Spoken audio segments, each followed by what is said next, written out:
मध्ये भगवान श्रीकृष्ण आणि अर्जुन यांचा संवाद आहे. 5,500 वर्षापूर्वी लगभग ही घटना घडते. कुरुक्षेत्र नावाचं ठिकाण आहे आणि त्या ठिकाणी ही घटना घडते. एक मोठं युद्ध होतं. त्या युद्धामध्ये लाखो सैनिक, करोडो सैनिक मारले जातात. धर्माचा विजय होतो. या सर्वाचं वर्णन एका ग्रंथामध्ये करण्यात आलं, ते म्हणजे भगवद्गीता. या भगवद्गीतेमध्ये 700 श्लोक आहेत, 18 अध्याय आहेत. भगवान श्रीकृष्णाने कुरुक्षेत्राच्या भूमीवरती अर्जुनाला हा ग्रंथ सांगितला. मग हा ग्रंथ सांगण्याच्या पाठीमागचा उद्देश काय होता? तर हा ग्रंथ कुठे समाविष्ट आहे? तर आपण जर महाभारत जे आपण चरित्र, एक इतिहास आहे आपला, हा महाभारत आणि रामायण हे इतिहासामध्ये येतं. तर या महाभारतामध्ये अनेक असे पर्व आहेत. त्यापैकी एक पर्व आहे, त्याचं नाव आहे भीष्म पर्व. या भीष्म पर्वामध्ये हे संभाषण येतं. अर्जुन आणि भगवान श्रीकृष्ण यांचं संभाषण येतं, चर्चा. आणि या चर्चेमध्ये अर्जुन प्रश्न विचारतो, भगवंत उत्तर देतात आणि अशा प्रकारे हे 700 श्लोकामध्ये एक ग्रंथ तयार होतो. त्याचं नाव भगवद्गीता आहे. ही भगवद्गीता सुरू करण्यापूर्वी या भगवद्गीतेमध्ये, म्हणजेच या महाभारतामध्ये कोणते कोणते पात्र होऊन गेले, व्यक्ती होऊन गेल्या, त्यांचा थोडासा अभ्यास केला पाहिजे. तर आपल्याला गीता समजायला सुरळीत पडेल. म्हणून आमचं नेहमीच म्हणणं असतं की आपण वेळेवर या आणि सत्संग चुकवू नका, कारण ह्या गोष्टी समजणार नाही. कारण आपण जे घेतोय भगवद्गीता, भागवत हे ओळीनं, शाळेमध्ये जर एखाद्या विद्यार्थ्याने शाळा बुडवली तर मग त्याला समजत नाही गुरुजींनी काय शिकवलं वगैरे. मग त्याला शेजारची वही घेऊन चेक करावं लागेल काय शिकवलं काय नाही. तसं वही सुद्धा आपण आणू शकता, ग्रंथ आणू शकता. तर महाभारतामध्ये वर्णन आलेलं आहे या भगवद्गीतेचं. त्या महाभारतातली विविध पात्र आहेत, किंवा हे महाभारत सुरूच कसं काय झालं, याची थोडीशी चर्चा आपण 1-2 सत्संगामध्ये करूया आणि मग नंतर आपण हळूहळू भगवद्गीता शिकायला सुरू करूया. हे जे महाभारत आहे एक अतिशय सुंदर काव्य आहे असं म्हटलं तरी काही हरकत नाही. तर गीत आहे, भगवत गीता, म्हणजे भगवंतानी गायलेलं गीत आहे. त्याला काव्यही म्हणलेलं आहे, महाकाव्य आहे. आणि या महाभारतामध्ये अनेक सुंदर सुंदर पात्र आहेत. मूळ पात्र तर सगळ्यांना माहिती आहे, गोपाल कृष्ण भगवान की. ते हिरो आहेत, हिरो. आणि बाकीचे काय विलन, काय म्हणायचं, हिरो आहे, हिरोईन आहे, आणि काय दिग्दर्शक आहेत, पडद्यामागचे कलाकार आहेत, आणि काय वेगवेगळे पात्र आहेत. सगळ्यांचा अभ्यास आपल्याला करायचा आहे, मग समजेल आपल्याला काय आहे. हे महाभारत वगैरे आपल्यासाठीच घडलेलं आहे. हे समजून घेतलं तर मग महाभारताचा अंतिम निर्णय काय आहे? धर्म का विजय हो, अधर्माचा नाश हो. धर्माचा विजय हो, अधर्माचा नाश हो, हे अंतिम आहे महाभारताचं. त्यामुळे महाभारत धर्माच्या विजयासाठी लढलं गेलं आणि पांडवांचा विजय झाला. तर अशा प्रकारे काही कथा आपल्याला ऐकायच्या आहेत. नुसत्या ऐकायच्याच नाहीत, तर थोडं लक्षात ठेवायचं आहे, जेणेकरून आमच्या जीवनामध्ये त्या उतरवता येतील. हे भगवंतांचा अवतार, वेगवेगळे अवतार होतात. त्यापैकी एक अवतार आहे भगवंतांचा व्यास अवतार. वेद महर्षी व्यास, त्यांना द्वैपायन ऋषी असं सुद्धा म्हटलेलं आहे. हे जे व्यास मुनी आहेत हे भगवंतांचे एक अवतारच आहेत.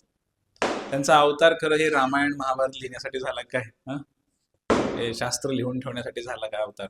खरंच झाला यांचा अवतार. असं व्यासदेव जे आहेत हे कसे प्रकट झाले? आपण नाव ऐकले कधी व्यासदेव? व्यास नाव ऐकले कधी? व्यासदेव नाव ऐकलं नसेल तर आता तर ऐकले की तुम्ही आता माझ्या तोंडातून, होय म्हणा की.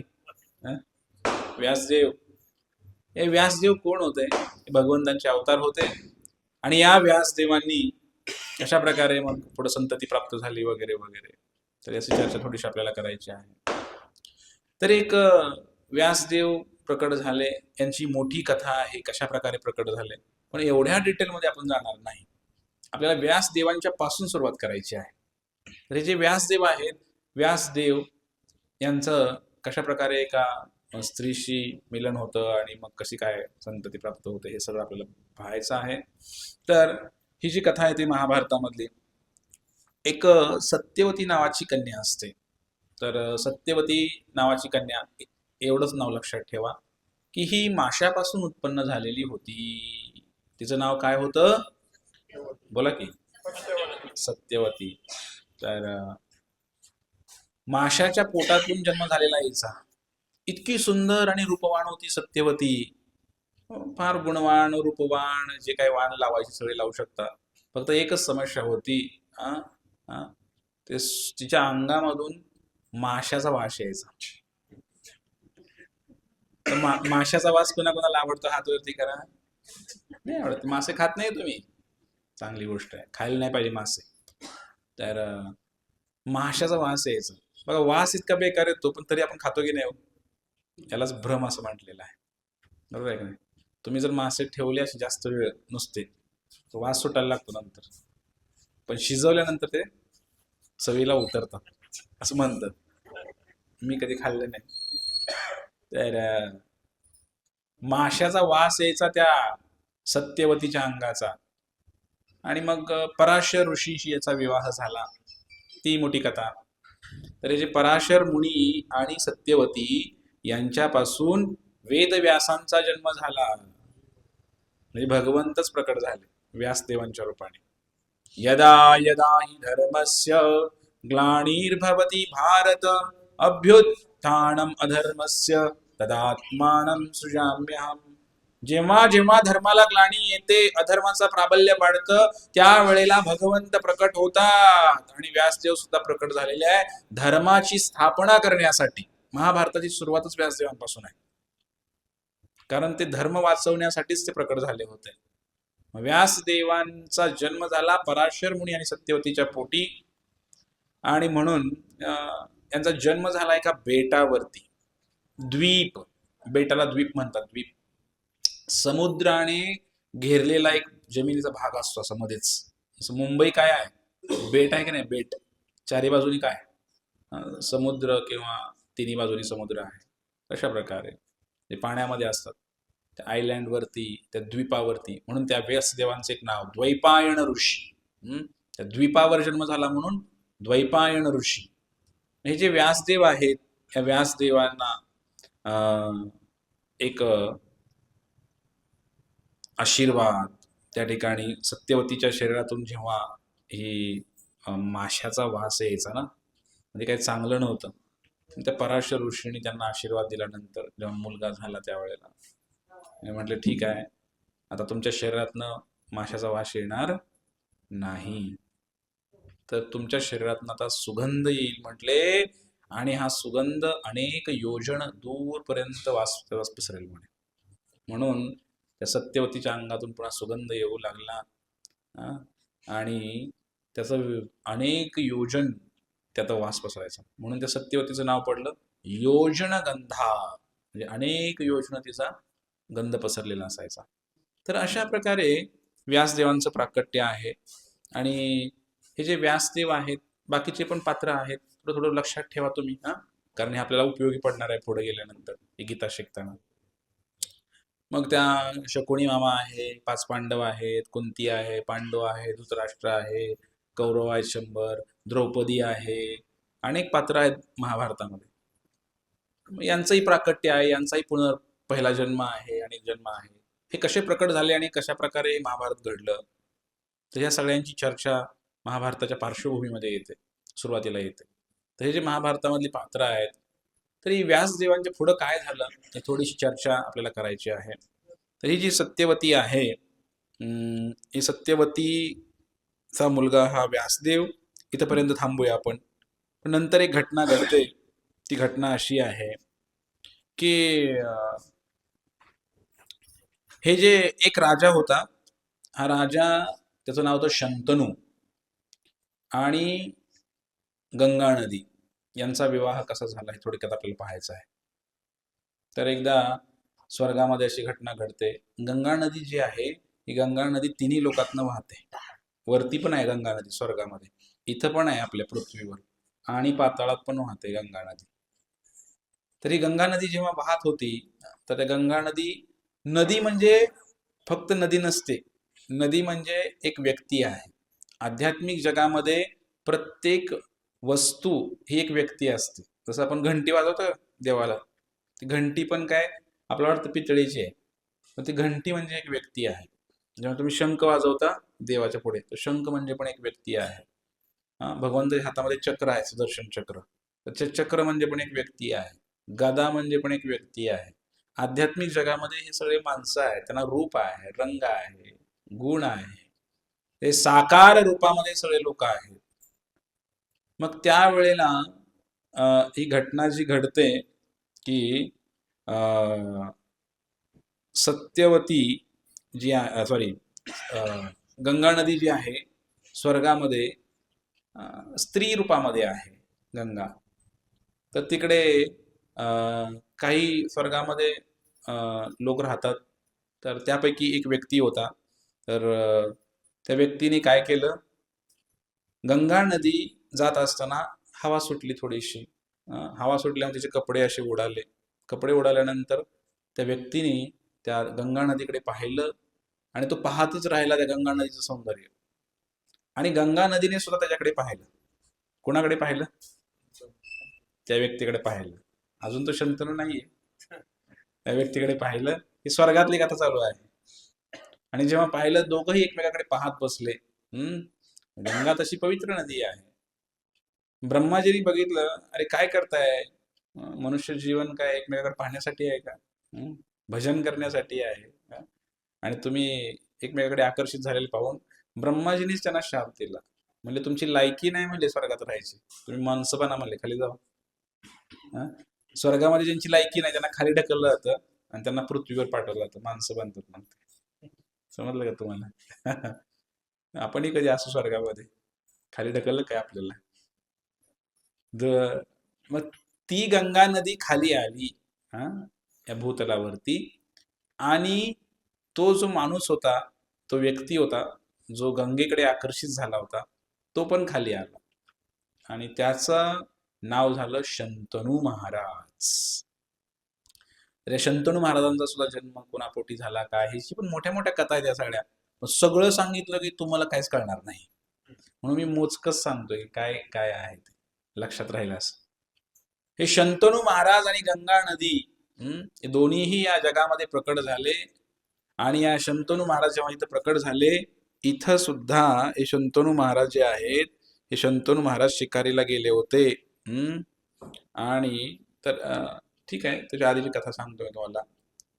तर जेव्हा जंगलामध्ये गेले होते त्यावेळेला गंगा नदीला पाहिलं आणि गंगा नदीच्या प्रेमामध्ये पडले शंतनू महाराज. गंगा नदीच्या प्रेमामध्ये पडले आणि प्रेमाचे दुसरं रूपांतर विवाहामध्ये होतं असं म्हणतात. तर त्यांनी लगेच आपलं प्रपोजल ठेवलं. काय, माझ्याशी लग्न कराल का तुम्ही? त्या गंगा नदीला विचारलं. कोणी विचारलो? लक्ष द्या, शंतनू महाराजांनी विचारलं.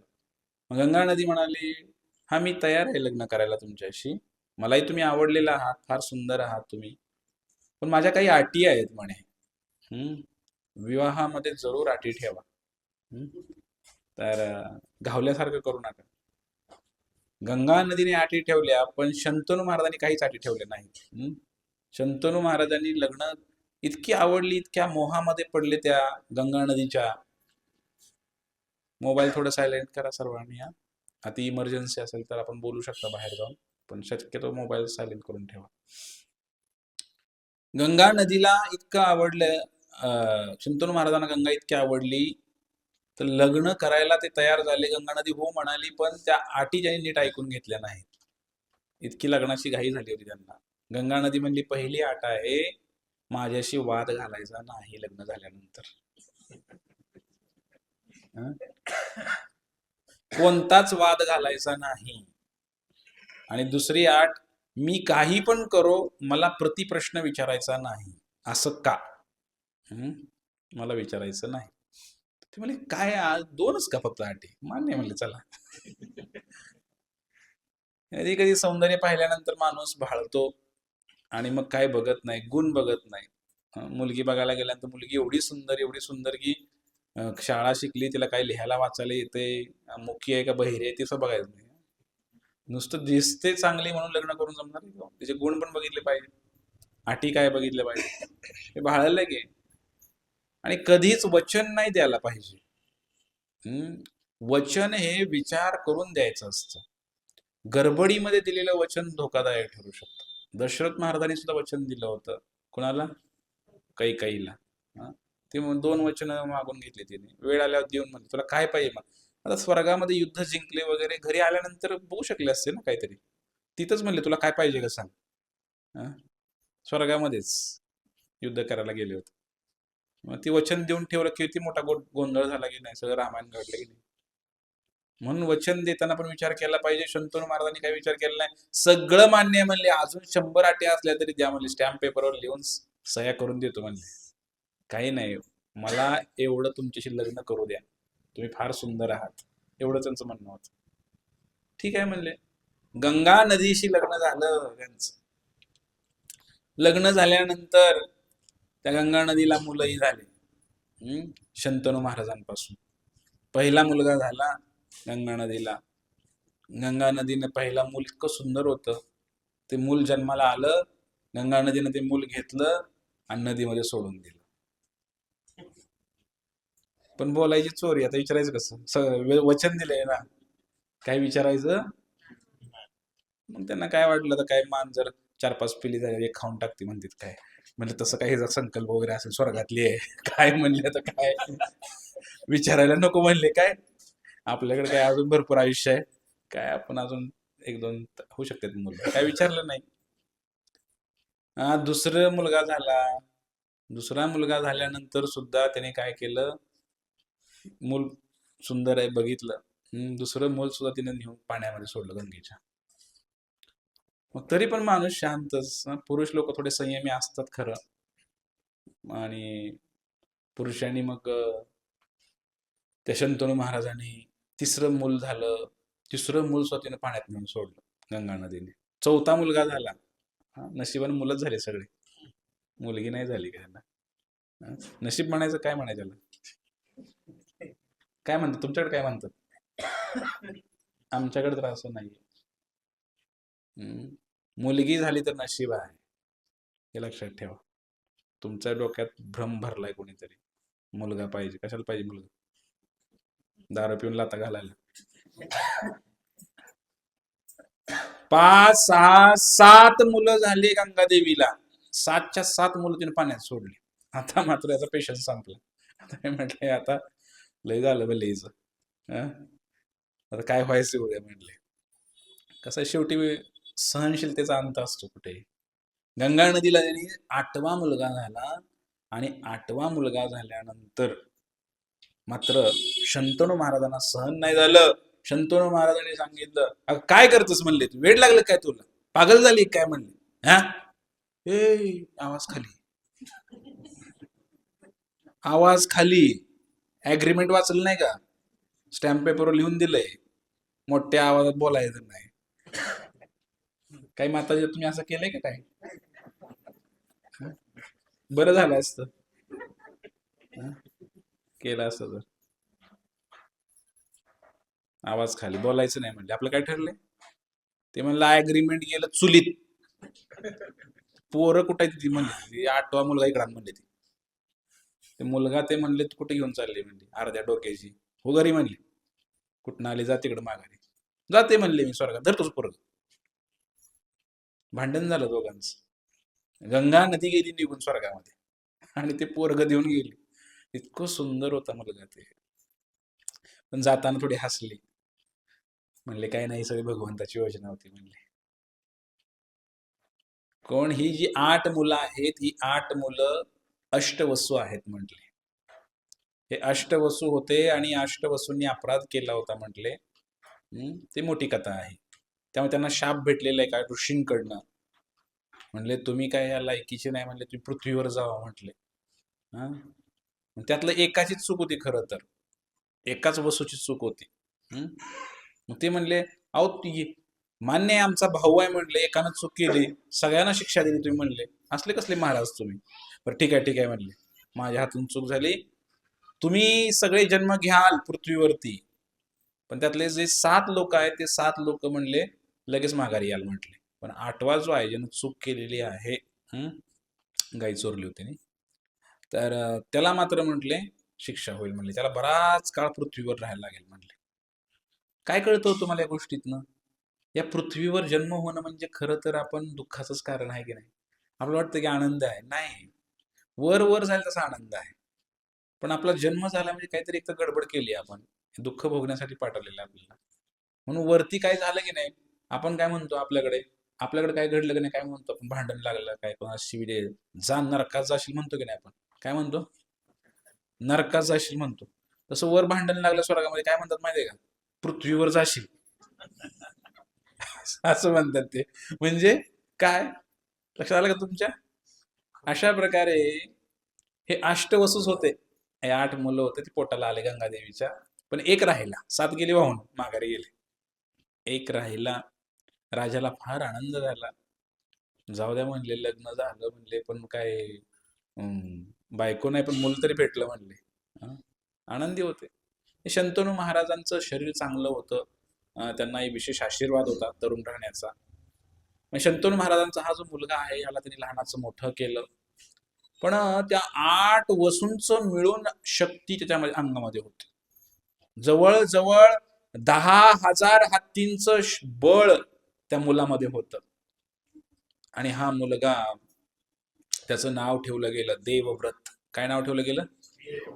सर्वांनी म्हणा, थोडं लक्षात राहील तुमच्या. देवव्रत झाला हा मुलगा. आणि शंतनू महाराजांचा हा मुलगा. लक्षात आलं तुम्हाला त्याचा जन्म कसा झाला? मग इतका मोठा मुलगा पण आई नाही, आणि मग त्यालाच आता राजा बनवणार ना. शंतनू महाराजांच्या मागे राज्य कोण चालवणार? मुलगाच चालवणार. त्या मुलाला राज्य द्यायचं होतं. पण एक गोष्ट अशी झाली मंडळीनो, की हे जे शंतनू महाराज आहेत यांच्या, आता एक बायको मेली की माणसं दुसरं लग्न करतात, बरोबर आहे की नाही? दुसरी मेली की तिसरं, नाही तुमच्याकडे तिसरं करत नाहीत ते, काही जण करतायत, तेवढ्यात जिरत नाही त्यांची. तिसरी मेली की चौथी, चौथी मेली की पाचवी. असं चालू आहे लोकांचं काय काय. तर एकदा हे शिकारीला गेले जंगलामध्ये. शिकारीला गेल्यानंतर त्यांना सुगंध येऊ लागला. कोणाला?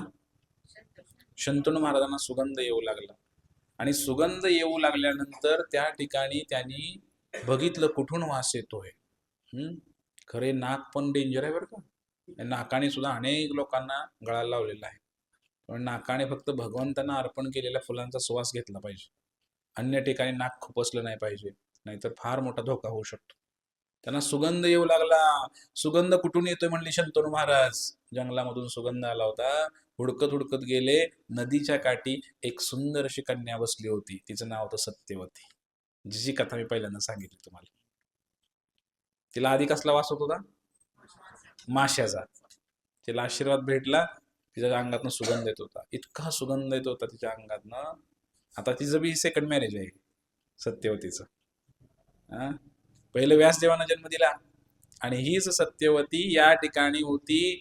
ती इतकी आवडली त्यांना, आणि ते म्हणले माझ्याशी लग्न करशील का तू? राजा लोकांना डायरेक्ट करू शकतात, असं मागणी करू शकतात. कुठं जाईल तिकडे लगेच मागणी करू शकतात. माझ्याशी लग्न करणार का तू? ती म्हटली अहो मी ऑलरेडी मॅरिड आहे. म्हणजे माझं लग्न झालं होतं म्हणे पूर्वी. तर आणि मी असं काही बेवारस नाही म्हणली पळून जायला तुमच्या बरोबर. घरच्यांचा विचार घ्यावा लागेल, वडिलांना विचारावं लागेल लग्न करायचं म्हटल्यानंतर. मग म्हणले विचारतो की, म्हटले वडील काय मला नाही म्हणतात का, मी राजा आहे म्हणले एवढा मोठा. मग अशा प्रकारे शंतनू महाराज हे सगळं मागणी पत्र घेऊन गेले घरी. म्हणजे कुणाच्या घरी गेले? सत्यवतीच्या घरी गेले. आणि त्यांना सांगितलं तिच्या वडिलांना, म्हणले मला तुमच्या मुलीशी लग्न करायचं आहे. म्हटले लग्न करायचं आहे, बर, पण चांगली गोष्ट आहे, तुम्ही राजा आहे, मी तुमचं नाव ऐकलंय भरपूर. पण म्हणले अहो एक गडबड आहे. म्हटले काय? तुम्हाला पहिल्या बायकोपासून एक मुलगा आहे वाटतं. हो आहे की म्हटले. मग म्हणले ते मूल जे आहे ते मूल तुमच्या नंतर ते मूल राजा बनणार ना. कोण? देवव्रत. कारण जो थोरला मुलगा असतो त्याला राज्यावर बसण्याचा अधिकार असतो. म्हणले तो मुलगा राजा बनणार. मग दुसरं लग्न तुम्ही आमच्या मुलीशी केलं, तिला मुलं झाली, तर म्हणले त्यांना कोण राजा बनवणार म्हणले. त्यामुळं तुम्हाला आम्ही मुलगी देऊ शकत नाही. असं म्हटल्यानंतर म्हणले ठीक आहे. फार नाराज झाले शंतनू महाराज. शंतनू महाराज रडायला लागले. हा, प्रेम प्रेम झालं होतं ना आता, त्यामुळे रडायला लागले. आणि ते काय केले, घरी आले रडत रडत. नाराज होते, निराश झाले होते. हा, झोप येईना या अंगावरून त्या अंगावर. तिची आठवण येते सत्यवतीची. आणि मग मुलाने बघितलं, मुलगाही तरुण झाला होता, देवव्रत. त्याने बघितलं की आजकाल वडिलांचं काही लक्ष लागत नाही, काय कामाधंद्यामध्ये लक्ष नाही वडिलांचं. सारखंच झोपत पण नाहीत, मधनच उठून इकडे बघतात तिकडे बघतात. मग त्याने विचारलं एकदा वडिलांना, बाबा काय झालंय तुम्ही एवढे नाराज काय झालं तुम्हाला? ते म्हणले काय नाही, तसं काय नाही. तसं कसं काय नाही म्हणले, मी तुमचा मुलगा आहे म्हणले, बघितलं की मला कळतंय म्हणले तुम्ही नाराज आहे म्हणले. एवढं काय नाही म्हणले. नाही नाही सांगा म्हणले, मी तुमचा मुलगा असताना, मी इथं असताना तुम्हाला कुणी टेन्शन दिलं? तुम्हाला काय समस्या आहे? तुम्ही खरं खरं सांगा म्हणले. बाबा आज मला खरं सांगायला लागेल म्हणले तुम्हाला. ते म्हणले सांगण्यासारखं नाही बाळा म्हणले, तुला सांगण्यासारखं नाही म्हणले. अशी कोणती गोष्ट आहे म्हणजे मला सांगण्यासारखी नाही म्हणले? ते म्हणले मुझे प्यार हो गया, मैंने दिल दे दिया. मला प्रेम झालंय म्हटले एका मुलीवरती.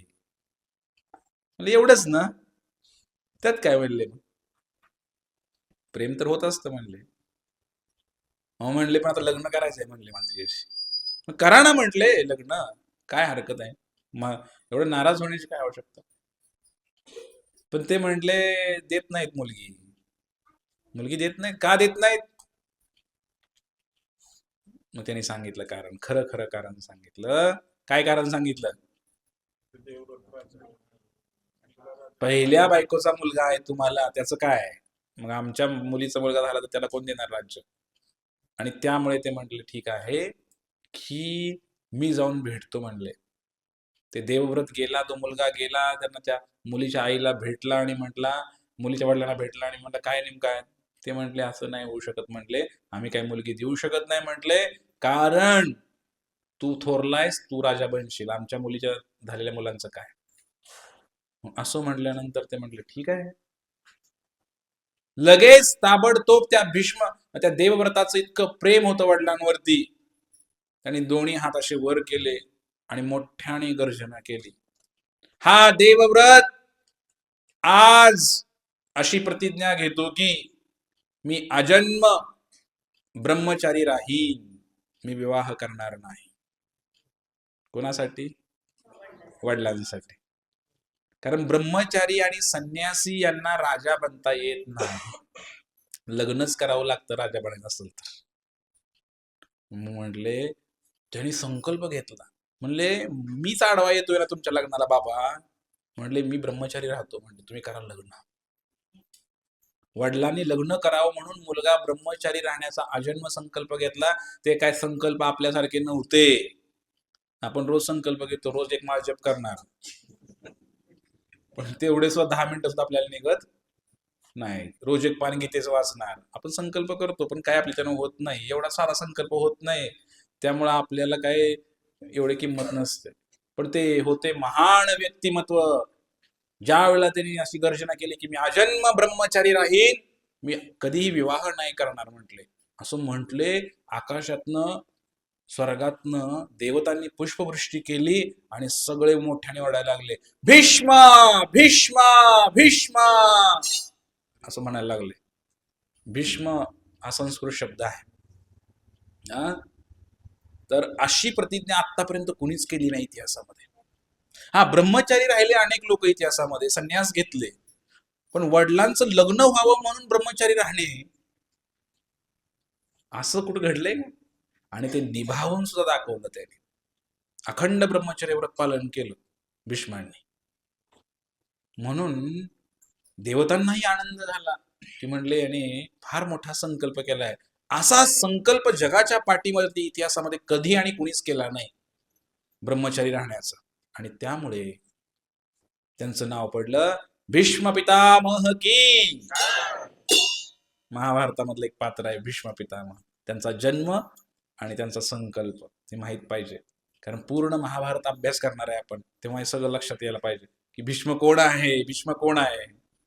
मग तुम्ही जर एखाद्या सत्संगला नाही आला किंवा उशिरा आला, तुम्हाला कसं कळणार मग, बरोबर आहे की नाही.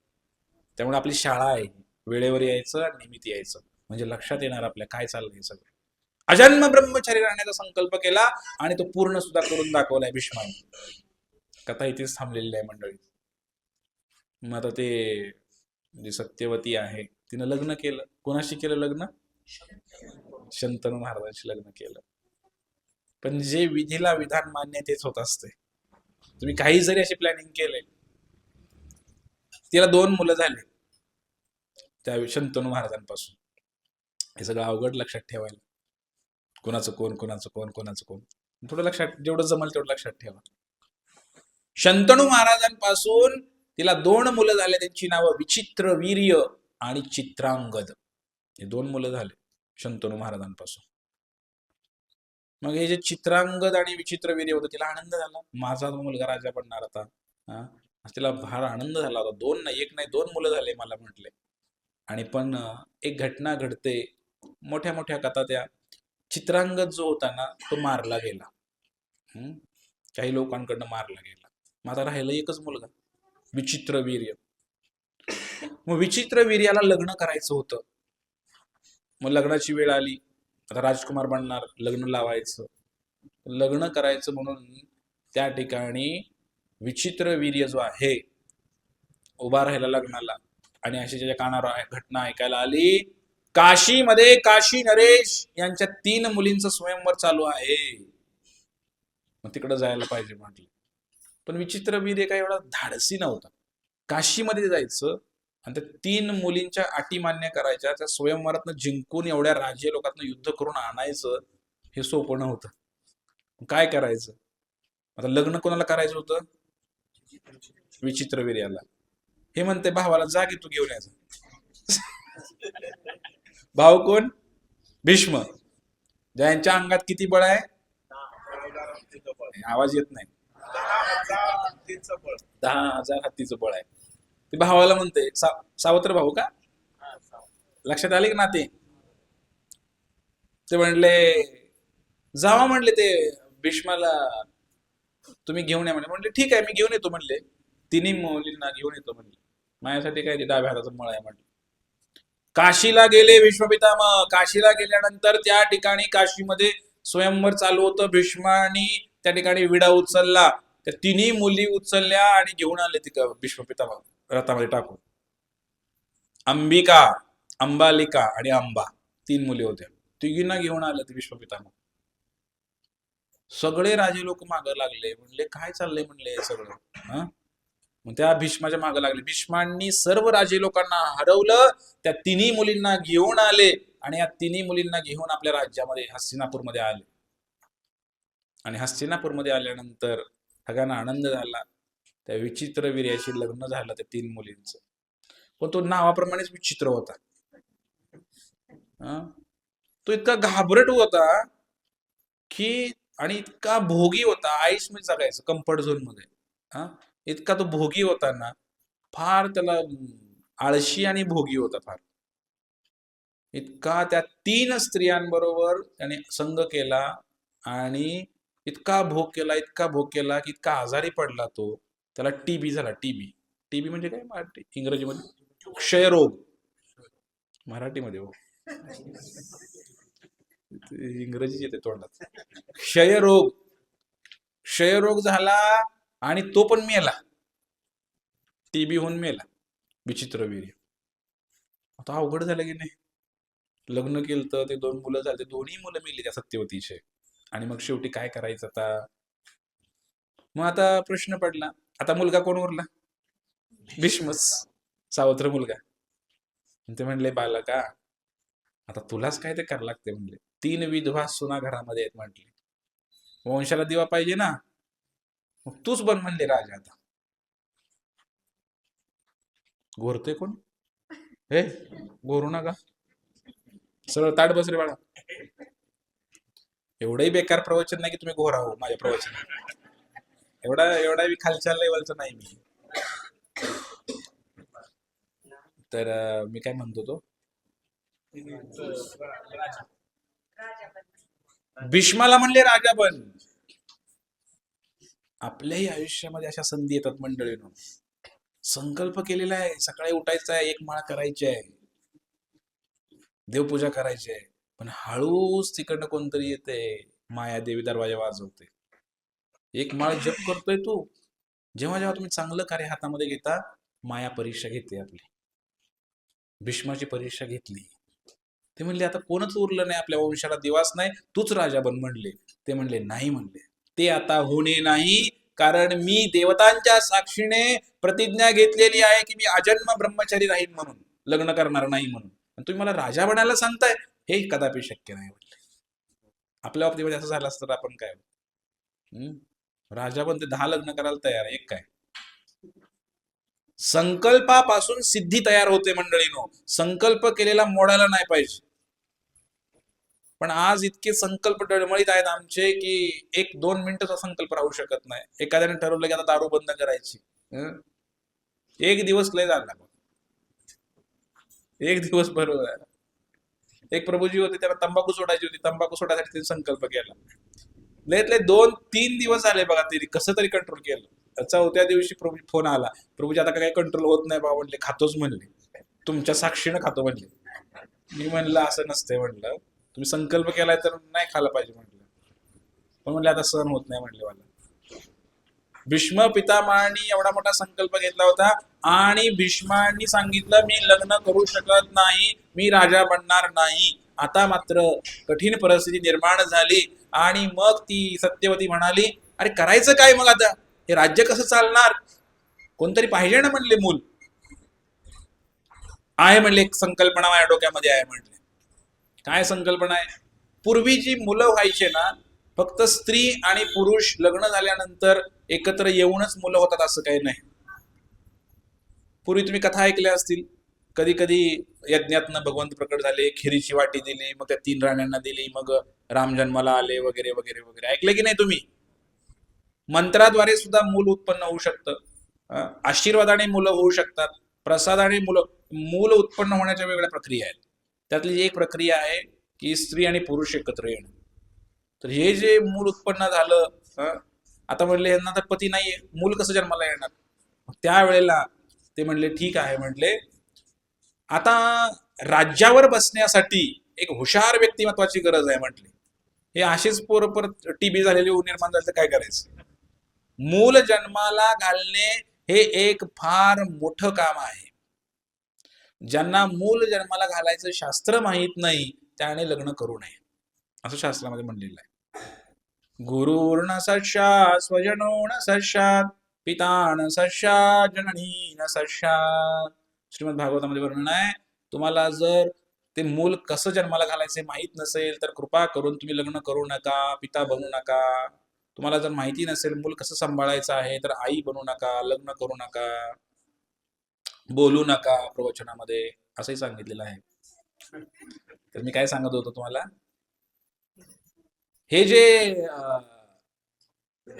मूल जन्माला आलेलं आहे, आणायचं आहे आता, तर कोणतरी चांगला व्यक्ती पाहिजे म्हटले.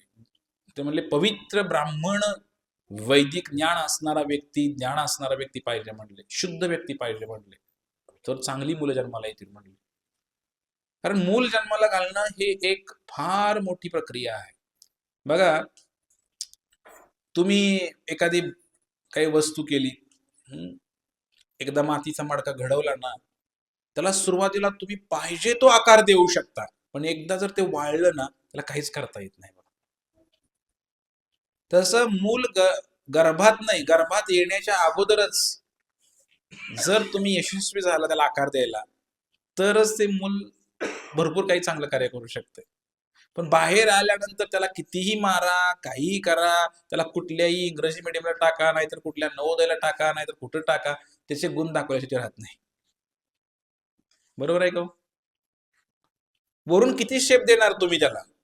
बुद्धीच नाही त्याला, तुम्ही काय त्याला काय कुठं टाकणार? म्हणून मूल जन्माला घालणे एक फार मोठी जबाबदारी आहे, की आज समाजाला हे माहीत नाही की मूल कसं जन्माला घातलं पाहिजे. फक्त केवळ भोग करण्यासाठी स्त्री पुरुष एकत्र येतात आणि त्यातनं मुलं उत्पन्न होतात. बस एवढंच आहे आपल्याकडे. मूल जन्माला घालणं हे एक संस्कार आहे, फार मोठं शास्त्र आहे आणि ही फार मोठी जबाबदारी आहे. त्याला गर्भसंस्कार म्हटलेलं आहे. हे लग्न होण्याच्या अगोदरच याचं ट्रेनिंग असावं लागतं, की मूल कसं जन्माला घातलं पाहिजे, त्या मुलावर कसे संस्कार केले पाहिजे गर्भात असल्यापासून. मग ते मूल चांगलं जन्माला येतं आणि मग अशी मुलं काहीतरी जगाचं कल्याण करू शकतात. नाहीतर मग कुत्रे आहेतच, मांजरं आहेतच, ते काही संस्काराचं किंवा वेळेची वाट बघत नाही, त्यांचं त्यांचं चालू आहे. असे काय मुलांना जन्म देऊन काही उपयोग नाही, हे भीष्मांना माहीत होतं. म्हणजे अजूनही असलंच काहीतरी रोगाट निर्माण झालं म्हणजे अवघड व्हायचं म्हटले, चांगल्या व्यक्तीकडे जाऊ म्हटले. ते गेले व्यासदेवांकडे. आला का विषय तिकडं? सुरुवातीकडून झाली होती प्रवचनाची. व्यासदेवांकडे गेले, म्हणले व्यास महर्षी आपण फार मोठे पंडित आहात, ज्ञानी आहात, ब्राह्मण आहात. तर म्हणले कृपा करून, म्हणले या 3 स्त्रिया आहेत, विधवा आहेत, त्यांना संतान प्राप्ती करायची आहे, तर आमची इच्छा आहे की आपण यावं. म्हणले ठीक आहे म्हटले, पण मी ऋषी आहे, तर दाढी वाढलेली आहे, शरीर काय ऋषी म्हणजे काय असं काय एकदम स्मार्ट हँडसम असं काही नाही. दाढी वाढल्यानंतर काही एवढा माणूस चांगला दिसत नाही. असं जटा वाढले, त्या दाढी वाढलेली आहे, तपस्या करणारा व्यक्ती आहे आणि शरीर पण फार मोठं आहे. आता स्त्रियांना, तरुण स्त्रियांना चांगला नवरा पाहिजे. आणि मग हे तर व्यासदेव आले आणि व्यासदेवांना म्हटले बघा त्यांना मान्य असेल तर मी तयार आहे म्हटले. केवळ संतान प्राप्तीसाठी बरं का, लग्न नाही. मग ते ऋषींना बोलवलं. मग सांगितलं. पहिली मुलगीचं नाव काय हो, मी विसरलो, तुम्हाला आठवते? अंबिका. मग अंबिकाला म्हणले आता तुम्हाला हे ऋषी आलेले आहेत, तर यांच्यापासून तुम्हाला पुत्रप्राप्ती होईल म्हटले. अंबिकाचं पण गडबड होती. अंबिकाने कधीच, तिचं पहिलं प्रेम होतं त्या शल्येवरती. मोठ्या मोठ्या कथा आहेत त्या सगळ्या. तेव्हा ती कुणाला जवळ येऊ देत नव्हती. तिच्या मनाविरुद्ध लग्न झालं होतं अंबिकाचं. ती अंबिका म्हणले मी नाही बाबा जाणार म्हणले. ते पण ते ऋषी दाढी चटा वाढलेत म्हणले, हा, आणि मी नाही त्यांच्या जवळ जाणार म्हटले. पण म्हणले करावं लागेल तुम्हाला आता, कारण आपल्याला पुत्र नाहीये म्हटले. मग ती काय म्हणले, आता ते घरच्यांनी फोर्स केल्यामुळे ती अंबिका गेली. गेली ती म्हणजे मला त्याचं तोंड सुद्धा बघायचं नाही कोण आहे ते म्हटले. ती त्यांच्या जवळ गेली त्या ऋषींच्या आणि डोळे झाकून घेतले. त्यांना बघितलं सुद्धा नाही ते ऋषी कसले आहेत, काय आहेत, काय किती ज्ञानी आहेत, ब्रह्मज्ञानी आहेत, काहीच बघितलं नाही. जवळ तर गेली त्या ऋषींच्या, पण डोळे झाकून घेतले आणि त्यांच्यापासून तिला पुत्रप्राप्ती झाली, पण मुलगा आंधळाच झाला. कारण संग करत असताना डोळे झाकून घेतले तिने. म्हणून म्हणलं गर्भधारणाचं फार महत्व आहे. मूल गर्भामध्ये जेव्हा आत्मा प्रवेश करतो एखाद्या स्त्रीच्या, तेव्हाच ते सगळं ठरलेलं असतं. कसं बाहेर पडल्यानंतर त्याचा गुण काय असेल, रूप काय असेल, त्याचं काय असेल. ते मूल जे झालं ते आंधळच मूल झालं. पण व्यासदेव तगडे होते, बलशाली होते, म्हणून ते मूल सुद्धा फार बलशाली झाले. हजारो हत्तींचं बळ त्याच्या अंगामध्ये होतं त्या मुलाच्या. पण काय होतं, काय होतं, आंधळ होतं. अशा प्रकारे पहिल्या अंबिकापासून एक मुलगा झाला आणि त्याचं नाव झालं धृतराष्ट्र. काय नाव झालं? तुमचं लिंक लागते का तुम्हाला, का झोप येते? संसारातली बरीच नावं, अमक्याचा कोण तमका, तमक्याचा तमका, दुनियादारी सगळी माहीत असते. पण आता महाभारत रामायण हे सगळं समजून घेतलं पाहिजे, हे सुद्धा लक्षात ठेवलं पाहिजे. बरोबर आहे की नाही? याच्यासाठी जीवन आहे. तर धृतराष्ट्र झाला. हे मेन कॅरेक्टर आहे भगवद्गीतेमधलं. महाभारतातलं पहिलं कॅरेक्टर आहे, पात्र आहे धृतराष्ट्र. त्याचा जन्म कसा झाला मी तुम्हाला सांगितलं. ही गर्भातच गडबड झाली हो. आणि अशा प्रकारे मग आता म्हणले आंधळा मुलगा राजा कसा काय बनेल? म्हणले आंधळ्याला राजा बनण्याचा अधिकार नसतो. आंधळ्याला राजा बनता येत नाही. जसं ब्रह्मचारी आणि संन्याशाला पण राजा बनता येत नाही, तसं आंधळ्याला पण राजा बनता येत नाही. म्हणले दुसरीला बोलवा म्हणले. दुसरी कोण? अंबालिका. अंबिका झाली, अंबालिकाला बोलवा म्हणले. मग हिनं आधीच ऐकलं होतं, कोणतरी ऋषी आहेत, मोठे दाढी आहे त्यांना, हे आहे, ती आधीच घाबरली होती. अंबालिका आधीच घाबरली होती. ती पण त्या ऋषींच्या जवळ गेली, घाबरत घाबरत घाबरत, एवढी घाबरली की पिवळी पडली. एवढी घाबरली की ती अंबालिका पिवळी पडली, हातापाय सगळं थरथर कापायला लागली, तिचे अंगात त्राण नाही. अशा अवस्थेमध्येच त्यांना पुत्रप्राप्ती झाली व्यासदेवांकडनं, आणि ते जन्माला आलेलं मूल पण पिवळच पडलं. आलं का लक्षात तुमच्या? डोक्यात घुसतंय का? तर ते मूल पण पिवळं पडलं. अरे म्हटलं काय झालंय हे सगळं? पहिलं पोरग आंधळं, दुसरं पिवळं, आणि त्याच्या अंगात शक्तीच नाही. काय काही अशी कधी काय म्हणतात ना, आपल्याकडे मुलं जन्माला येताना अपंग येतात, कुपोषित येतात, असं येतात. कधी कधी मेलेली पण मुलं जन्माला येतात. तर सांगण्याचा उद्देश, पहिला मुलगा आंधळा, दुसरा मुलगा पिवळा. म्हणले आता दोघी होते ना, जी पहिली होती तिसरीला नको म्हणले, थांबा. तिसरी कोण होती? हा. तर आता ते आंबाचा विषय वेगळा आहे. तर पहिली जी आहे, कोण? लक्ष नाही तिकडं. अंबिका. अंबिका काय म्हणले, अंबिकाला पुन्हा पाठवा म्हणले. अंबिका पुन्हा गेली व्यासदेवांकडे. पण अंबिका म्हणली, पहिल्यांदाच मी अजून त्यांना बघितलं सुद्धा नाही म्हणले, आता मी जात नाही म्हणले. पण अंबिकाने हे सांगितलं नाही कोणाला. अंबिका म्हटली ठीक आहे मी जाते म्हटली, आणि तिने काय केलं, एक दासी होती, दासी, त्या दासीलाच जा म्हणले तिकडे. अंबिका म्हणून पाठवलं त्याने. व्यासदेवांना काय माहित नव्हतं. त्या दासीला माहिती होतं की व्यासदेव म्हणजे साक्षात भगवंतांचे अवतार आहेत, आणि व्यासदेव ज्ञानी ब्राह्मण पंडित आहेत, आणि यांच्यापासून जर मला मूल झालं तर ते सुद्धा तेवढंच भाग्यशाली मूल जन्माला येईल म्हटले. असं म्हटल्यानंतर ते व्यासदेवांकडे गेली, न भीता न घाबरता, अतिशय प्रेमाने उत्साहाने व्यासदेवांकडे गेली, आणि त्यापासून त्या दासीला पुत्रप्राप्ती झाली. त्या पुत्राचं नाव विदूर. ऐकलं का तुम्ही? विदूर नाव ऐकले कधी? आणि जे पिवळं पडलं होतं ते मुलाचं नाव काय? पांडू महाराज की. पांडवांचे वडील, 5 पांडवाचे वडील पांडू महाराज. अशा प्रकारे हे 3 भावांचा जन्म झाला. पहिले सांगा, धृतराष्ट्र, दुसरा पांडू महाराज, तिसरा विदूर. विदूर कोण? दासी पुत्र विदूर, दासीपासून झाले. तर ही अशी कथा आहे यांच्या जन्माची. तर झालं टाइम, कथा सांगेल संपलं वेळ आपला. तर महाभारत फार मोठं आहे, त्याची चर्चा आपण करणार जसं जसं आपल्याला सापडेल वेळ तसा. 3 मुलं जन्माला आले, पहिलं आंधळं, दुसरं पिवळं, तिसरं दासीपुत्र. काय करायचं? म्हटले ठीक आहे. अशा प्रकारे महाभारताची सुरुवात झालेली आहे मंडळींनो. आणि या महाभारतामध्ये हा जो धृतराष्ट्र आहे, हा धृतराष्ट्र राज्यावर बसणार आहे आता. पण आंधळा आहे ना, आंधळा. मग राज्यावर बसायला कोण पाहिजे तर सांगा बरं, तिघापैकी तुमच्या मते कोण आहे? पांडू. आंधळा बसू शकतो का राज्यावर? दासीचा मुलगा बसू शकतो का? नाही बसू शकत. मग राहिलं कोण? पांडू महाराज राहिले. पांडू महाराज हे राजा झाले. महाराज पांडू की. हे पांडू महाराज राजा झालं खरं, पण आता पांडू महाराजांची गडबड आता त्यांच्यानी गडबड आहे. महाभारत मी सगळ्या गडबडीच आहेत सगळ्या. या गडबडीतनं आपल्याला पण काहीतरी शिकायचं आहे, कारण आपल्या पण जीवनात गडबड येते भरपूर. बरोबर आहे का? हे आपलंच आहे जीवन सगळं. महाभारत म्हणजे काय, रामायण म्हणजे काय, हे आपलंच जीवन आहे. आपल्याला शिकायला भेटतं यातनं काहीतरी. हे सत्संग प्रवचन म्हणजे काय, घरी काही काम नाही, करमत नाही म्हणून येऊन बसायचा कार्यक्रम नाही हा.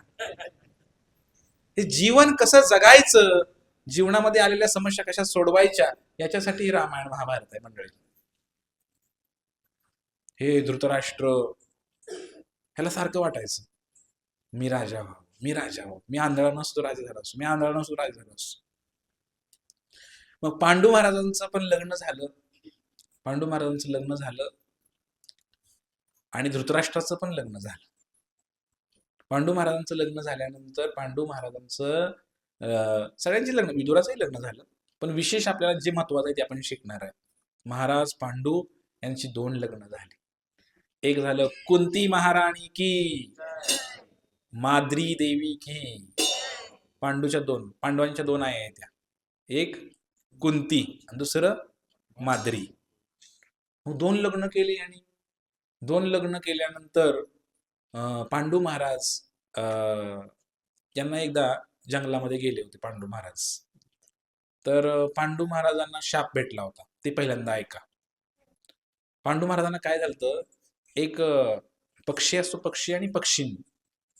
तर 2 पक्षी एका सरोवराच्या काठाला मिलन त्यांचं चालू होतं.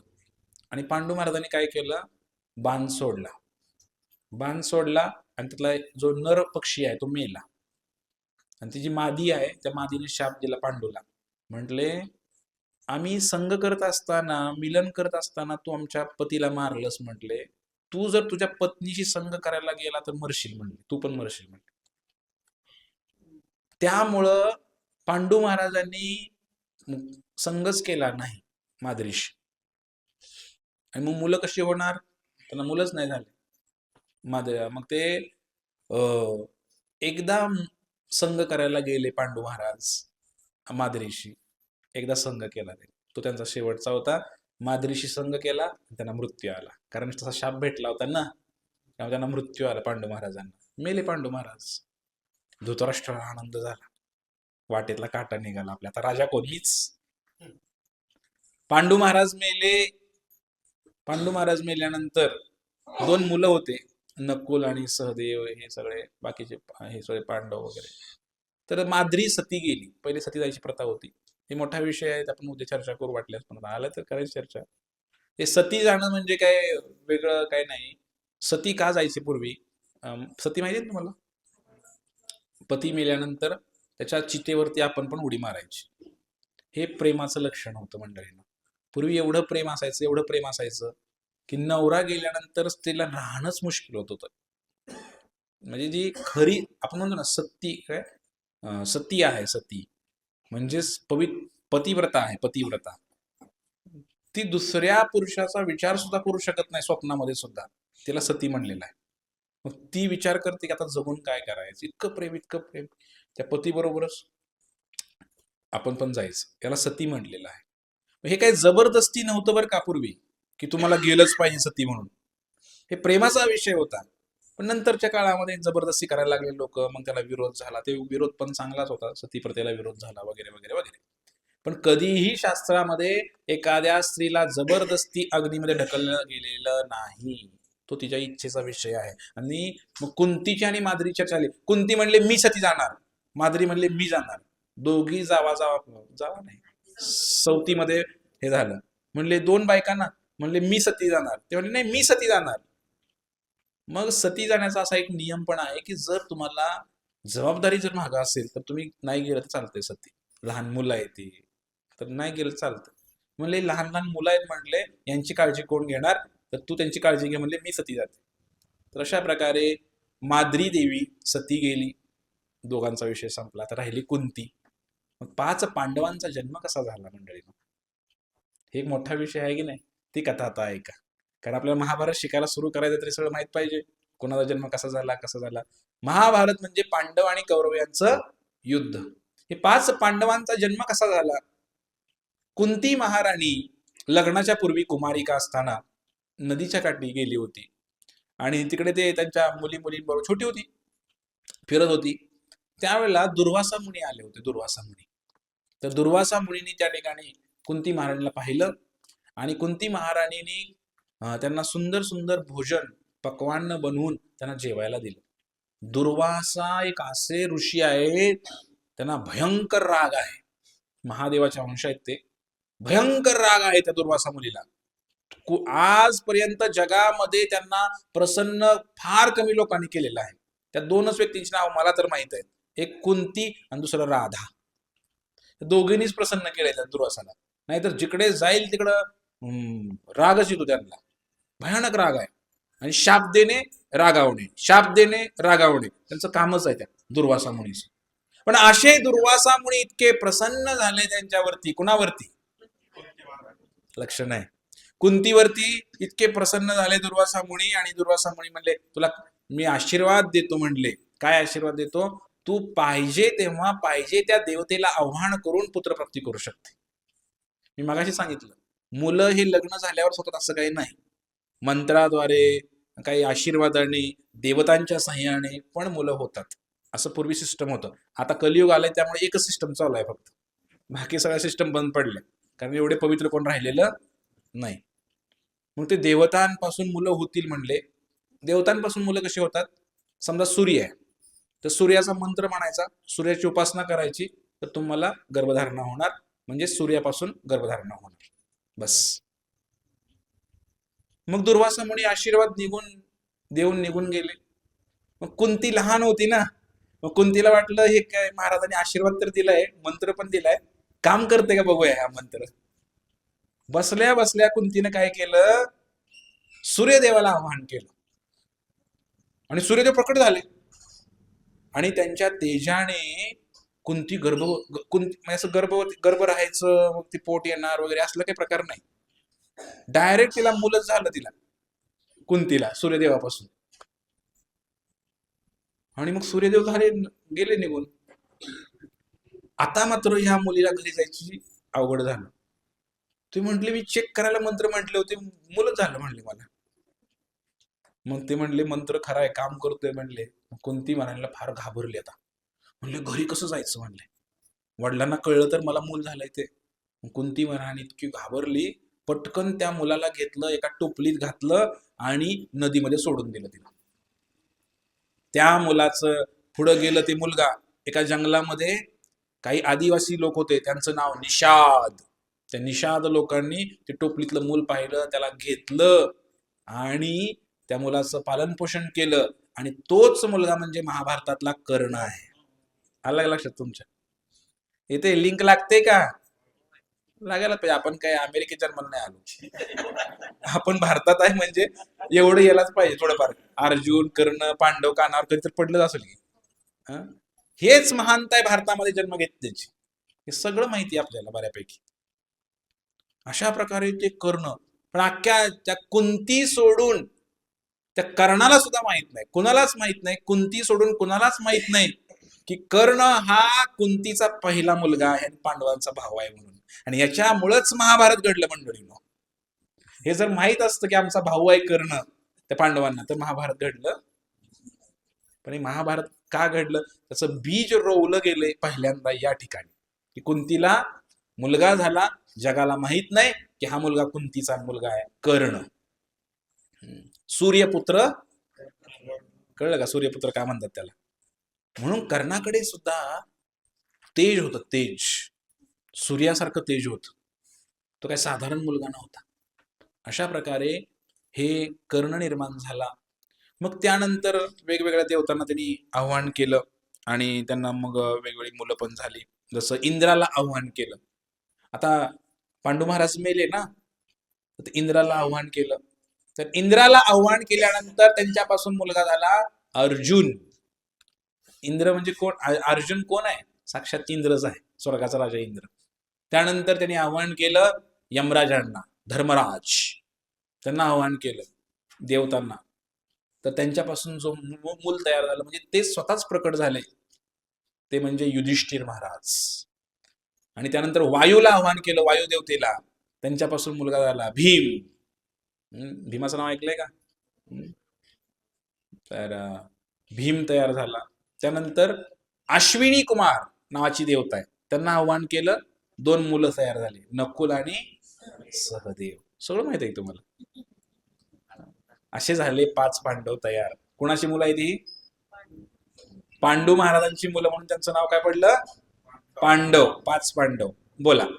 पहिला अर्जुन, दुसरा युधिष्ठिर, तिसरा भीम, चौथा नकुल, 5वा सहदेव. लक्षात राहील का? पुढच्या सोमवारी विचारणार मी, पाठ करून या. तर हे 5 पांडव झाले तयार. आणि 5 पांडव, त्यांना पांडूची मुलं म्हणून पांडव म्हटलं गेलं. आणि कौंतेय म्हटलं गेलं. कुंतीची पुत्र म्हणून कौंतेय म्हटलं गेलं. अशी वेगळी नावं त्यांना पडली. हे 5 पांडव झाले. तर इकडं काय झालं ते लक्षात घ्या आता सर्वांनी. कुठं? आंधळ्याच्या घरी. म्हणजे कोणाच्या घरी? आवाज येत नाही सर्वांचा. आमचं कसं शाळाच आहे हो. मी आधी सांगितलं ना तुम्हाला, ही शिकायची शाळा आपल्याला. धृतराष्ट्राच्या घरी काय झालेलं आहे? त्याला बरंच झालं. म्हणले आता माझा भाऊ मेलाय, पांडू म्हणले मीच राजा. आंधळा राजा बनू शकत नाही तरी स्वतः राज्य चालवायला लागले. मग धृतराष्ट्र पण चांगला होता हो. कधी कधी माणसं चांगली असतात, पण त्यांना भेटलेली बायको काय सांगता येत नाही कशी काय असू शकते. घरात येणारी दुसरी व्यक्ती काय लग्नाच्या आधी चांगली असू शकते पुरुष मंडळी. पण घर फोडण्यासाठी मग एखादी व्यक्ती आणावं लागते घरामध्ये. बरोबर नाही? भाऊ भाऊ चांगलेच होते, पण जेव्हा गांधार नरेश, सध्याला अफगाणिस्तान माहितीये का तुम्हाला? काबूल माहितीये का? काबूल. तिकडे कंदहार नावाचा देश आहे, आता सध्याला आहे. मॅप मध्ये चेक करा. त्याला पूर्वी गांधार म्हटलं जायचं. काय म्हटलं जायचं? गांधार देशाची एक गांधार राजा होता. त्या राजाला एक मुलगी होती. त्या मुलीशी लग्न ठरलं. कोणाचं? या धृतराष्ट्राचं. मग लग्न ठरलं. मग अहो हस्तिनापूरचा राजा, ज्यांचं पृथ्वीवर राज्य आहे सर्वत्र, एवढा मोठा राजा, म्हटले त्याच्याशी लग्न ठरले. किती आनंद झाला त्यांना. पण त्या मुलीला हे आधी माहित नव्हतं. जेव्हा सुपारी फुटली तोपर्यंत सांगितलं नाही की मुलगा आंधळा आहे म्हणून. तुमच्याकडे असतंय का असं? नाही ना? आता नाही, पहिला असायचं असं. तर मुलगा आंधळा आहे हे सांगितलंच नाही, पण सुपारी फुटली होती. हस्तिनापूरचा राजा, नुसतं नाव त्यांनी काढलं फक्त, धृतराष्ट्र नावाचा. तिनं फक्त चिंतन केलं होतं त्या मुलीनं, की मनातनं त्याला स्वीकार केलं होतं. फक्त मनातनं स्वीकार केलं होतं की हस्तिनापूरचा राजा माझा नवरा असेल, बस एवढाच विचार केला होता. अजून लग्न लागलंय का? तरी सुद्धा सगळं ठरल्यानंतर तिला कळलं की मुलगा आंधळा आहे. नाकारू शकत होती, रिजेक्ट करू शकत होती, पण गांधारी म्हणले मी पतिव्रता धर्माचं पालन करणार आहे. मी मनामध्ये विचार केलाय, म्हणले मनानं स्वीकार केलेला आहे, भले तो आंधळा का असेल. त्यामुळं मी आता दुसऱ्याशी लग्न करू शकत नाही. गांधारीचा त्याग आहे फार मोठा बरं का मंडळीनो. आजकाल लग्न होतात, लग्न झाल्यावर पटत नाही, मग निघून जाते, दुसऱ्याबरोबर लग्न करते. बरोबर आहे का? गेले ते दिवस. आता असे दिवस नाहीत पाहायला भेटणार आपल्याला. फक्त विचार केला होता म्हणून म्हणलेला आहे, जी स्त्री स्वप्नात सुद्धा विचार करत नाही परपुरुषाचा, तिला पतिव्रता म्हटलेला आहे. आजकाल तर काय जमाना निघालेला आहे. Live in relationship. लग्नाच्या आधी एकत्र राहून बघायचं पटतंय का. 2 महिने, 6 महिने, वर्ष, 2 वर्ष नाही पटलं तर मग तू तेरी मैं मेरा, चलो ढूंढो तिसरा. कोण तिसऱ्याशी बघायचं कोणतरी. त्याच्याबरोबर नाही पटलं, चौथ्या बरोबर थांबायचं. असं करत करत करत म्हातारा होऊसपर्यंत लग्नच करायचं नाही. हे निघाले असलं काय म्हणते जगामध्ये. तुम्हाला माहिती आहे का नाही असलं? घोर कलियुग सुरू झालेलं आहे. याच नाव कलियुग आहे. ह्या काय नाव तिचं? ही जी स्त्री होती ही गांधार नरेशची मुलगी, म्हणून तिचं नाव काय? गांधारी. पण या गांधारीने आली, लग्न होऊन आली. लग्न होऊन आल्यानंतर तिनं बघितलं नवरा आंधळा आहे. प्रेम, पतिव्रता धर्माचं पालन करायला गेली, पण तिथं पण थोडं चुकलं तिचं. एकच चूक गांधारीने केली आयुष्यामध्ये. हे पण शिकण्यासारखं आहे मंडळी. गांधारी आली, लग्न होऊन आली. लग्न होऊन आल्यानंतर गांधारीने बघितलं नवरा आंधळा आहे आणि आता राज्य करण्यासाठी ते काय कोण नाही ही तिला माहिती आहे, दिसतंय डोळ्याला. ही काय आंधळी होती का? पण जगाला दाखवायचं होतं की काय तिला, म्हणून तिने काय केलं, एक पट्टी घेतली डोळ्याला बांधली. माझा नवरा जर हे दुनिया बघू शकत नाही तर मी तर का बघणार दुनिया. मला पण नाही दुनिया बघायची. म्हणजे काय? पतिप्रेम. पतिप्रेमासाठी डोळ्यावर पट्टी बांधली. पण पतिप्रेमापेक्षा सुद्धा एक जबाबदारी फार मोठी होती गांधारीची मंडळीनो. काय जबाबदारी होती सांग? एक तर इकडे ह्याचा भाऊ वारलेला आहे, राज्यावर बसायला कोण नाहीये, हा, त्यांची मुलं छोटी आहेत, म्हणजे हे सगळं तिला माहिती आहे.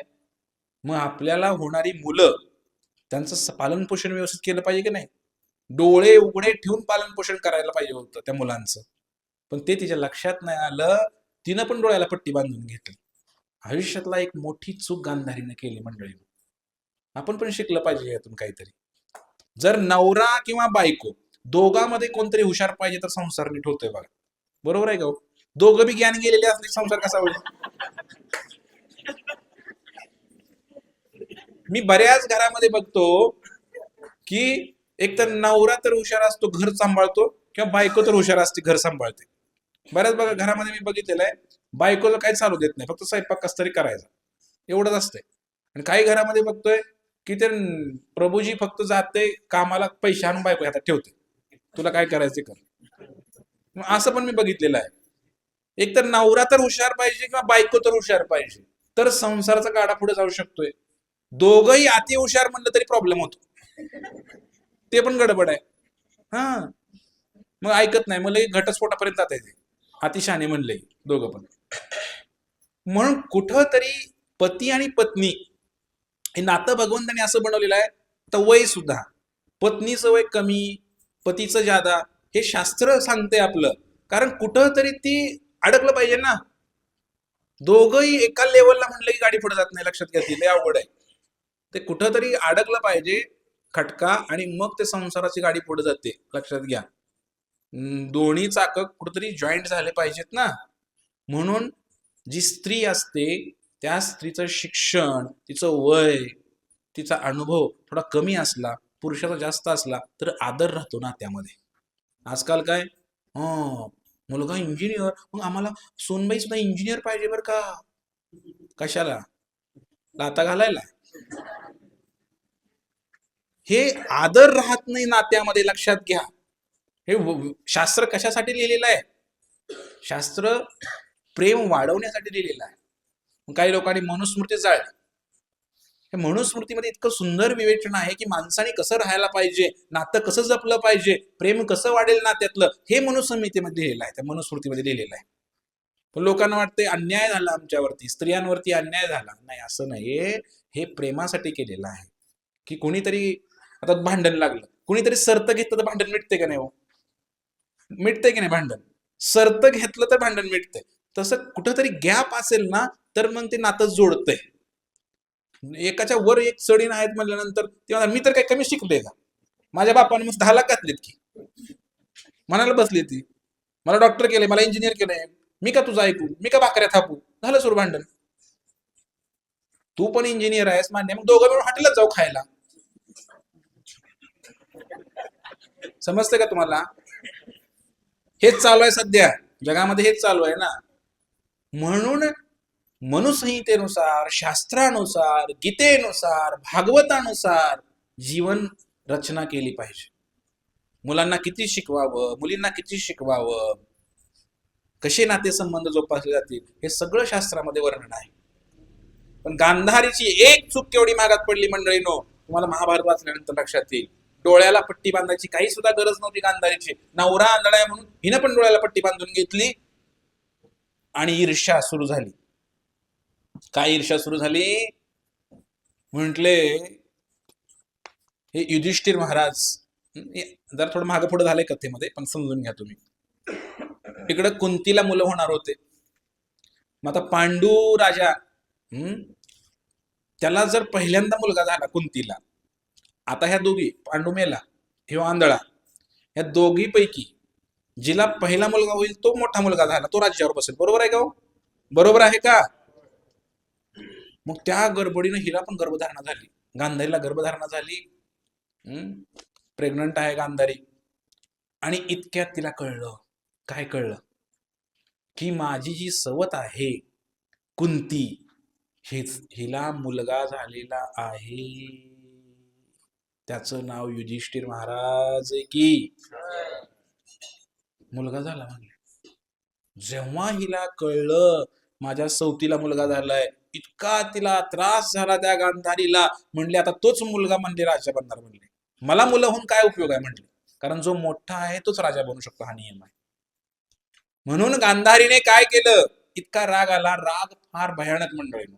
एक तर आंधळ डोळे झाकून घेतले, त्यात आला राग. इतका राग आला गांधारीला, पोटावर मारून घेतलास. गरोदर होती, पोटावर मारून घेतलं रागाच्या भरात. काय करायचंय म्हणली ही गर्भ, काय उपयोग आहे या गर्भाचा, माझा मूल होणारं मूल जर राजा बनणार नाही, मी दासी होणार म्हणली आता. म्हणून तिनं पोटावर मारून घेतलं, गर्भपात झाला, गर्भ गळून खाली पडला. एक मोठा अपराध केला गांधारीने. गर्भपात करणे कायद्याने गुन्हा आहे. हा सरकारचा नियम नाही, हा देवाचा नियम आहे.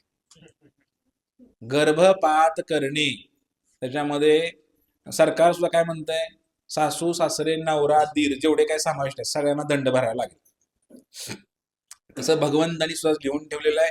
मनुसंहितेमध्ये लिहिलेलं आहे काय, जर गर्भपात करणं हे फार मोठं पाप आहे. त्याच्यामध्ये जेवढे लोक समाविष्ट आहेत, सासू सासरे, सर्वांना त्याचं पाप जातं गर्भपात केल्यानंतर, जेवढे जेवढे समाविष्ट आहेत. कारण एखादा जीव 84 लाख योनी भटकल्यानंतर त्याला मनुष्य देह प्राप्त होणार असतो, आणि अशा जीवाला तो आलाय, थोडंच आता राहिले 1-2 महिने, तो बाहेरच येणार आहे, त्याला तुम्ही मारून टाकले. हे फार मोठं पाप आहे, गर्भहत्या. काय, ज्याने ज्याने गर्भहत्या केलेली आहे मग त्यांना काय होतं, त्यांना जन्म घ्यावा लागतो कुणाच्या तरी पोटामध्ये, आणि त्यांना पण तसंच मारलं जातं. असं अनेक वेळा घडत राहतं. म्हणून गर्भहत्या करायला नाही पाहिजे. भगवंत सोडत नाहीत त्याला, मग ते कर्म सोडत नाही त्याला. म्हणून गर्भहत्या करणं मोठं पाप मानलेलं आहे, साधारण पाप नाही. मुंगी मारली तरी त्याचं पाप आहे राव, गर्भहत्या केल्याचं काय पाप साधारण आहे का? ते मुलगा पाहिजे की मुलगी पाहिजे हा विषय नंतरचा. ते लोकांचं अज्ञान आहे की मुलगी आली तर आम्हाला नको, किंवा मुलगाच पाहिजे म्हणून ते काय काय करायचं, ॲबॉर्शन करायचं, गर्भपात करायचं. तर हे चांगलं नाही. गांधारीने तेच केलं. गांधारीने पोटावर मारून घेतलं, गर्भ खाली पडला. गर्भ खाली पडल्यानंतर तिचा राग शांत झाला, आणि नंतर त्याला पश्चात्ताप, काय केलं मी, माझा गर्भच गळाला सगळा. व्यासदेव आलते तिकडे, व्यासदेवांना विनंती केली, काय तर करावं. म्हणले काय, माझ्याकडे फार मोठी चूक झालेली आहे म्हणले काय, ठीक आहे म्हणले. व्यासदेवाने तो गर्भाचा गोळा घेतला, ते 100 तुकडे केले, 100 मडके घेतले मातीचे, त्या मडक्यात 100 तुकडे ठेवले, मंत्र मारले, 100 मुलं तयार झाली. ते म्हणजे 100 कौरव. आलं का लक्षात तुमच्या? 5, 100. पहिला टेस्ट ट्यूब बेबी प्रयोग केला त्याने. 100 मुलं तयार झाली एका माणसाच्या गोळ्यापासून. आहे की नाही, आपलं शास्त्र प्रगत आहे की नाही? लोकांना वाटते अमेरिकेमध्ये 1918ला टेस्ट ट्यूब बेबीचा पहिला यशस्वी प्रयोग झाला, हरी बोल. असं काय नाही, हे सगळं आपल्याकडे आहे. आयुर्वेद उघडा, शल्यचिकित्सा आहे, त्याच्यामध्ये सगळं आहे. आयुर्वेदामध्ये सगळं वर्णन आहे, टेस्ट ट्यूब बेबीज वर्णन आहे, सगळं आहे, शस्त्रक्रिया, सर्जरी सगळं वर्णन आहे. वेदामध्ये सगळं वर्णन आहे. आपला देश, आपलं ज्ञान हे फार, आपली संस्कृती फार मोठी आहे, प्रगत आहे, आपल्याला माहित नाही. 100 कौरव तयार झाले, 5 पांडव तयार झाले, आणि घरामध्ये आता ह्या सावत्र काय जावा सुरू झालेलं आहे, भांडण सुरू झालेलं आहे. हे भांडण आपण पुढच्या सोमवारी पाहूया. तर आता ही 100 मुलं, 5 पांडव, हे सगळे असं सगळं सुरू झालेलं आहे. आणि मग भांडण कुठं होतो, शेतीच्या वाटणीवर, घराच्या वाटण्यावर. आणि मग ते भांडण सुरू होणार आहे. आता तुम्ही येणार का भांडण बघायला? तयारच आहे म्हणा आम्ही. भांडण बघायला कोणाला आवडत नाही की नाही? लय आवडते. 2 भांडणं लागली मजाच असते. त्यामुळे भांडण पाहायचं आपल्याला. हे याचंच नाव आहे महाभारत. आणि महाभारत भांडण होणार, आणि भांडण झाल्यानंतर जो खरा पक्ष आहे, ज्या पक्षामध्ये कृष्ण आहेत, तर अजून भगवान श्रीकृष्णाची एंट्री राहिली. हे झालं पार्श्वभूमी. तर हे पांडव आणि कौरव यांच्यामध्ये युद्ध होणार, त्याला महाभारत म्हणणार, धर्माचा विजय होणार, आणि या सर्वाचं नाव आहे भगवद्गीता. अलग लक्षात नाही. आवडेल का आपल्याला भगवद्गीता शिकायला? हा, वाजवू नको, थांबताना मला ऐकू दे कोण कोण होय म्हणते. आवडेल का भगवद्गीता ऐकायला? तर अशी भगवद्गीता आपल्याला शिकायची आहे. तर येणाऱ्या सोमवारपासून प्रत्येकाने भगवद्गीता घेऊन यायची आहे आणि आपल्याला प्रत्येक श्लोक काय म्हटले, कर्म कसं असतं, त्याची रिॲक्शन कशी लागते, काय केल्यावर काय होतं, काय केल्यावर काय होतं, काय खाल्ल्यावर काय होतं, हे सगळं गीतेमध्ये दिलेलं आहे. ते जरी युद्ध असलं तरी युद्ध म्हणजे आपल्या संसारामध्ये जे युद्ध पेटलेलं आहे, आपल्या संसारामध्ये पण युद्ध पेटलेलं आहे मंडळी. पेटले की नाही युद्ध? मना शिष्टानी इंद्रिय आणि प्रकृती साने रात्रंदिवस आम्हा युद्धाचा प्रसंग. आता इथून बाहेर पडल्यानंतर जगू की नाही माहित नाही आम्हाला. काही पण आमच्यावर आकस्मिक काही पण होऊ शकतं. अटॅक येऊ शकतोय, काही पण होऊ शकतं, ऍक्सिडेंट होऊ शकतोय, काही पण होऊ शकतं. आणि आमच्याकडे आता माहिती नाही आम्हाला किती दिवस शिल्लक राहिलेले आहेत. सदैव मनाबरोबर संघर्ष चालू आहे. करू का नको, करू का नको, हे करू का ते करू, ते करू का ते, आवड निवड, चांगलं वाईट, सारखं मनामध्ये द्वंद्व चालू आहे. आणि ह्या द्वंद्वातनं बाहेर पडण्यासाठी एकच उपाय आहे, त्याचं नाव भगवद्गीता आहे. हे भगवद्गीता वाचल्यानंतर आपण हे महाभारतातनं शिकायला मिळेल आपल्याला की बाबा कशा प्रकारे बाहेर पडू आपण या द्वंद्वातनं आणि एक चांगलं आदर्श जीवन आपण कसं जगू आणि या मनुष्य जीवनाचं सार्थक करू आपण. नाहीतर मग काय, जन्मा येऊन काय केले, मुद्दलच बुडवले. भगवंताने एवढा जन्म दिलेला आहे, भगवद्गीता शिकला नाही, भागवत शिकला नाही, सगळं माहिती आहे जगातलं. आज कुणाचं युद्ध चालू आहे ते माहिती आहे, न्यूजपेपर मधलं माहिती आहे, कुठं चोरी झाली माहिती आहे, कोण जिंकून आला, कुणाचं इलेक्शन कुठलं काय लागलंय, सगळं माहिती आहे. पण भगवद्गीतेमध्ये काय झालं माहित नाही, तर जीवन वाया जाईल मंडळी आपलं. म्हणून भगवद्गीता शिकली पाहिजे, भगवद्गीता वाचली पाहिजे, भगवद्गीतेनुसार जीवन जगलं पाहिजे, तर जीवनाला अर्थ आहे. आणि तुमच्या संसारामध्ये, तुमच्या मनामध्ये असा एकही प्रश्न असणार नाही की ज्याचं उत्तर गीतेमध्ये नाही. प्रत्येक प्रश्नाचं उत्तर गीतेमध्ये आहे. तुम्ही कुठलाही प्रश्न विचारा मला, मी लगेच उत्तर देतो, लगेच एका मिनिटाच्या मध्ये, त्याच्या आतच. काही प्रश्न असू द्या तुमचा, हिथं न सांगण्यासारखा प्रश्न असू द्या, त्याचं उत्तर गीतेमध्ये आहे.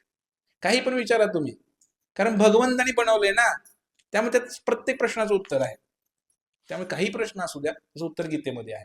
अशी गीता जेव्हा आपण वाचू तेव्हा आपलं जीवन सुखी होणार. आणि संकट येणार, आयुष्य म्हणजे संकट येणार आहे आपल्याला, पण संकट आल्यानंतर त्याचा सामना कसा करायचा, त्याचं उत्तर कसं काढायचं, हे भगवद्गीता शिकवते. त्यामुळे संकट येणारच आहेत आपल्यावरती, फक्त काय करायचं आपल्याला, दररोज गीता वाचायची, सत्संग करायचा, नामस्मरण करायचं. संकट येणार, संकट आल्यानंतर त्याचा सामना करायचा गीतेच्या आधारे, नामस्मरणाच्या आधारे. कळणार पण नाही संकट आलंय म्हणून, येणार पण ते निघून जाणार, कळणार पण नाही तुम्हाला. कळलंय का? अशा प्रकारे आज आपण महाभारताची पार्श्वभूमी पाहिली. इथे थांबूया. हरे कृष्ण कृष्ण कृष्ण हरे हरे.